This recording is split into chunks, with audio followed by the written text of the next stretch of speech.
இரண்டாவது காரணம் மனிதனுக்கு ஜிங்களால சோதனைகள் ஏற்படுகிறது. இதுவும் குர்ஆன்ல ஹதீஸ்ல பின்னால வந்த எத்தனையோ சஹாபாக்களுடைய வரலாறுகளை பெரும் பெரும் வரலாறுகள் அப்படின்னு இதுவும் இதுக்குரிய ஆதாரங்களும் தெளிவுகளும் இருக்கிறது. இதுவும் ஒரு வகையான சோதனை ஒரு மனிதனுக்கு ஏற்படுகிறது. இதாலே மனிதன் பாதிக்கப்படுகிறான். ஆனா ஒரு விஷயத்தை நாங்க நல்லா விளங்கிக் கொள்ளணும். எங்களோட நம்பிக்கையை சீராக்கி கொண்டு எங்கள்கிட்ட இருக்கக்கூடிய அந்த ஜின்கள்ல இருந்து எங்களை பாதுகாத்துக் கொள்றதுக்கு எங்களுக்கு குர்ஆன்ல ஹதீஸ்ல சில முறைகள் சொல்லப்பட்டிருக்கு. அந்த முறைகளை நாங்க செய்வோம் என்றால் அந்த ஜின்களால ஒரு சிறிய அளவு கூட பாதிப்பு உண்டாக்கலாம். எந்த ஒரு பாதிப்பும் உண்டாகும்.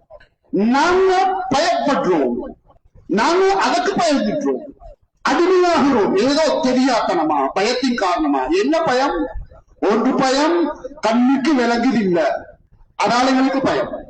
எப்படி வருமோ என்ன வருமோ இது ஒரு பயம். இரண்டாவது பயம் என்னது? எங்களுக்கு அதுக்கு விருப்பமான உருவங்கள் எடுக்கலாம், எனவே நான் ஏமாற்றப்படலாம் என்ற ஒரு பயம். மூணாவது ஒரு பயம், அது நெருப்பால படைக்கப்பட்டிருக்குது, எனவே அதனுடைய வேகம் அது தொலை தூரங்கள் எவ்வளவு வேகமாக செல்லலாம் பிடிக்கலாம் என்ற ஒரு காரணங்கள் வச்சு இந்த மூணு முக்கியமான அடிப்படையான வேற காரணங்கள் இருந்தாலும் அடிப்படையான இந்த மூணு காரணங்கள் வச்சு நாங்க பயப்படுறோம். ஆனா நல்லா விலகிக் கொள்வோம் மேலான சகோதரர்களே. இந்த ஜின்கள் எங்களைய விடண்டா எங்களோட சின்ன புள்ளை இருக்குதான, வீட்டுல உள்ள சின்ன புள்ளை, இந்த சின்ன புள்ளைய விடவும் முட்டாள். சாதாரண ஒரு சின்ன புள்ள ஒரு வீட்டுல பொம்மையை வச்சு விளையாடுது. இந்த பொம்மையை வச்சு அந்த விளையாடக்கூடிய புள்ளை எங்களுக்கு ஏமாத்த கஷ்டம். ஆனா இந்த ஜின்கள் இருக்குது, அந்த ஜின்களை சாதாரண பொம்மை அல்ல, சின்ன ஒரு மாவு குழியை வச்சு சிறிய ஒரு விடயத்தை ஏமாத்தினேன். அவ்வளவு முட்டாள்தனமானவர்கள்.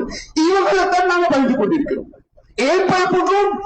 அந்த நம்பிக்கை உள்ள விலகீனம் எங்களுக்கு குர்ஆன்ல ஹதீஸ்ல இருக்கக்கூடிய அந்த வார்த்தைகளின் மூலமாக நாங்கள் அதுக்குரிய தீர்வுகளை எடுக்காத விலகினோம்.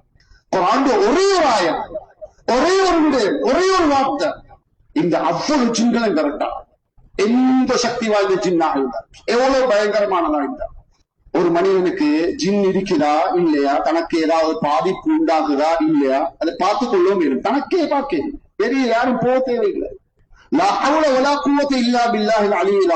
குறைஞ்சது 100 தடவை டெய்லி செஞ்சுவாங்க.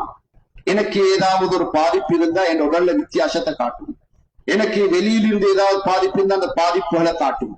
அதை தொடர்ந்து நீங்க செஞ்சு கொண்டே வந்தீங்கன்னா அந்த லா ஹவுல வலா குவத இல்லா பில்லாஹில் அலியில் அதீம் என்ற அந்த வார்த்தை அந்த ஜின்களை எரிச்சு விடும். சின்ன ஒரு வார்த்தை, அவ்வளவு பெரிய சக்தி இருக்கு. மேலான சகோதரர், நாங்க பயப்பட தேவையில்லை. பயப்பட்ட காரணங்களை எங்களை விட்டு நீக்குவோம்.